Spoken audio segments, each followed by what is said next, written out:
So, when you're like going through like, when do you start to like develop a bit of an interest in like pursuing music? Is that something you had when you were young, or were you just kind of running through life doing things? No, I won't lie, bro. For the longest of times, especially my younger years, I just felt like I was floating, bro, just going with the flow. Because as I said, I was always experiencing a new environment. Right. I went to 7 different schools. So imagine living in 3 different parts of Canada throughout your high school career. And the only familiarity was the music and where you're from. So it was more about music. I just started developing an interest in poetry because it was so expressive. Whether it was on radio, there were some stations that play early in the morning, or I'm just trying to think of the earliest artists, but it was more like into high school when I started tapping into those bags, and it was through like Immortal Technique, Common, and just meeting other interesting individuals like me who maybe their older cousin had access to something I didn't know about. You know what I mean? Where it's still quite taboo. Like Immortal Technique back then, you couldn't listen to that shit with your mom around, or like, what is this? This is devil music. That's what they thought rap is most of the time. You know? Wow. So Immortal Technique is devil music. Oh, I guess with Dance with the yeah. Devil, Dance with the Devil doesn't Yeah, help anyone's case, right? hey, bro, that was that was my shit though, and obnoxious and all those tracks. So you know how susceptible we are when we like 15, 16. That's when we fall in love for real, for real. So Talib Kweli and Common and these types of guys, they really. But then after just listening to the music and school and talent shows, you start to wonder like, how does shit fit outside of me? Like, is this hip hop shit for real? And I was blessed enough to attend something called Life Check, which basically happened at Bat Center in Durban, Bat Center, and it's just basically a home for craft artists who paint, who make ceramics, arts and craft type of stuff. And then they used to have hip hop shows there. So when I found out there's a thing called hip hop check, guys were break dancing. There's more rappers. There's guys from the township. There's guys from the rural. There's guys from the city, and everyone is congregating for an open mic opportunity. That's when I just started meeting interesting characters and all these different types of people who've influenced me to be the way I am. And there was a lot of battle rap, funny enough, but it was just more like, it wasn't like was structured as battle rap. It was just more about, we dissing you because you look funny, you know? That is exactly what a lot of the grassroots battle rap was, from what I've heard talking to battle rappers. We would just, that's all you had. You'd walk in and you'd have to look at the dude, and that's all you'd know about him. So you're going to diss him because he looks funny, or like whatever Yeah, other things. Because what else do you know about this random guy that you just met 4 minutes ago that apparently is nicer than you, and you got to check him? exactly. And that's how you became friends, because like, I know that's how I started making friends with some of these rappers, is you get to a point where you have to let go of everything and actually stand for yourself. Like, hey man, I'm wearing a cap backwards in this. Like it's that Eminem B rabbit type thing, but in real life. And what makes it interesting over here is that maybe a guy will rap in Xhosa or in Sotho or whatever it is. So it's almost that it's an old school way of thinking, but once you fight with someone, it's easier to become friends, and that's kind of like the ethos and way of Durban rap and hip hop. Yeah. Your lady friend Bonnie just had a question, and then I'm gonna throw in another question since I was supposed to ask it and forgot. But what is the No predominant problem. religion there, since everyone's scared of the devil? No, man, no one is scared of the devil, guys. This is you see, I don't want to put up the wrong narratives, Nah, guys. You nah. don't understand. No, You don't people. understand. Sometimes people are just a little creative in their questions. No, no, no, no, no, no. I'm with it. I'm just also saying maybe I'm not talking. All the views expressed over here are just MX, and it makes Everybody knows sense. that, my guy. Nobody thinks you speak for the whole of the country, nor are you the guy. Everybody knows. Well. You say that, but I do have South Africa on Oh, my thing. So yeah. but But I take I that do as I do. like, when I. To be fair, I have 514 on my thing, which is Montreal. Mm. So I'm literally Mm. doing the same thing as you, and nobody thinks I speak for the city. I promise. Okay. No, okay. No, it's cool to just be clear on that. No, man, it's not that. Okay, the predominant religion. It's very hard to say because, as I'm saying, guys, like when you go to Joburg, which is 600 kilometers away, you get the Sutu people, and then you get the Pedi. Um, it's predominantly Christianity, but different types. So it could be Methodist, it could be Catholic. But with that being said, that's a specific percentage. Let's say maybe 65% of the population.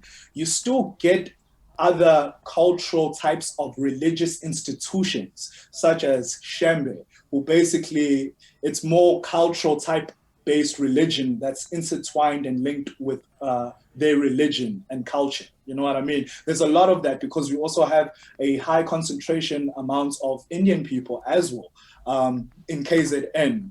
So when people really be emphasizing and talking a lot about the variety of South Africa and the subcultures, it's not like just for fun. It's like No, I there's hear you, my Chinese people guy. up here. Yeah, there's Chinese. What makes shit interesting is that the black people, my people, are predominant or in charge. They are the government. They have the majority of things. So it's quite interesting. But yeah, man, no one is scared of the devil.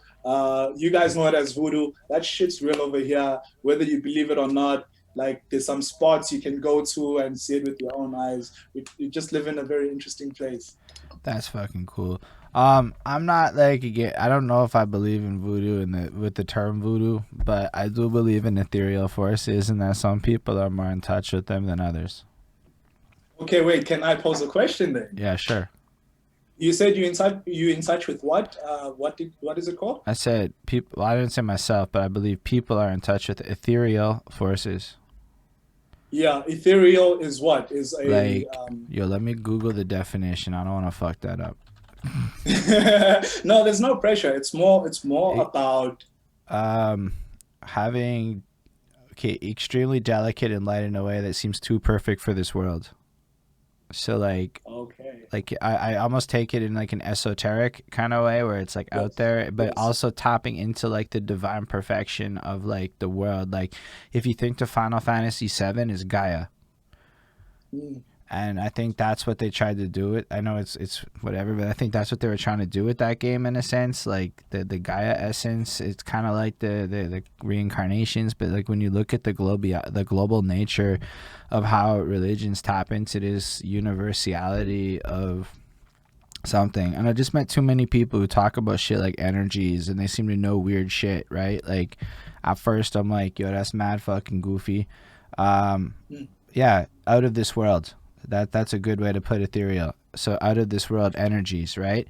So it's like Mm. almost like this other plane of existence that like whatever. So I believe that there are people who can tap into that shit, and it gives them some Mm. kind of specialness that they can whatever. I don't know. Too many cultures No, have no, no, something like no. that. Too many people I've Yeah, met care about shit like that. White people are really corny with it, but they have their own version of it too with the crystals and all that shit. 1,000%. Mm. But like too many people say it is a thing for it to be completely impossible to be a thing, regardless to what I believe and how much stock. But I do believe there's a degree of power of suggestion where if the Mm. collective mass agrees that it exists, it has more power than if the collective mass is in denial of it. Mm. No, 1,000%, bro. And okay, well, yeah, man. Thanks for that. Just on ethereal forces. As we're saying, bro, we're just having conversation and sharing ideas. Like with the voodoo, for instance, voodoo is like the most Disney Mickey Mouse way to define it in my culture. And no, for real, it's yeah, there's a fictional character, so we're not attacking anyone. It's the sweetest, which is why you probably don't understand it, and you're not supposed to. Or you think of the doll. They do that like up in Congo, and like more into Africa. And I only know that because I've got friends from Congo, Mali, and all these different countries. But in South Africa, man, it's more like it's a culmination of culture, tradition, technology. It's what you're saying. It is ethereal forces because we when I say we, I mean people who interpret the culture of the Nguni, have a specific way that we treat our ancestors. We build specific structures. We have certain ceremonies. So when I say voodoo, I'm summing it up in that because I understand most people have an inferiority complex when it comes to that concept. But it's definitely a real thing because it still is energy. It still is energy, and as you know, you can't destroy energy; you just transfer it. So whether it's through the arts, through the words and language, linguistics, it's all a prevalent thing that. Because I'm only saying, and I'm only this passionate, because I was also the one who didn't believe. And so supernatural instances and occurrences occurred in my life where it was just beyond me. And it's like, okay, I don't believe in this, I don't subscribe. But then some things are not meant to be understood by just our brains. You Facts. know what I mean? Some things are divine. And when you get in touch with these mediums and these different types of source of information where you're not even sure what's happening, you kind of give it a respect and a space where I don't know what this shit means, but it I don't have to believe in it, but it can affect you.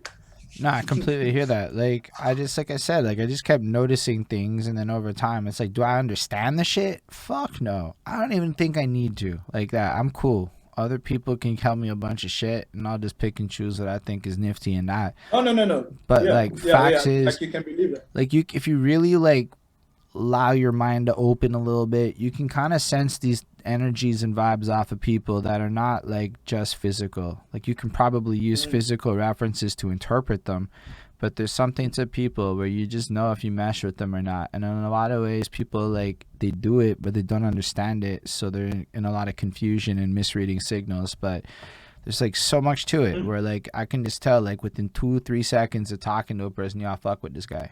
At first I didn't understand why, but then you start looking into how other people do it, and you're like, yo, too many people are finding peace and love in the world and serenity and shit. And I'm like, you know what? I'm gonna be less stubborn. I want to be less angry in life. You know, like.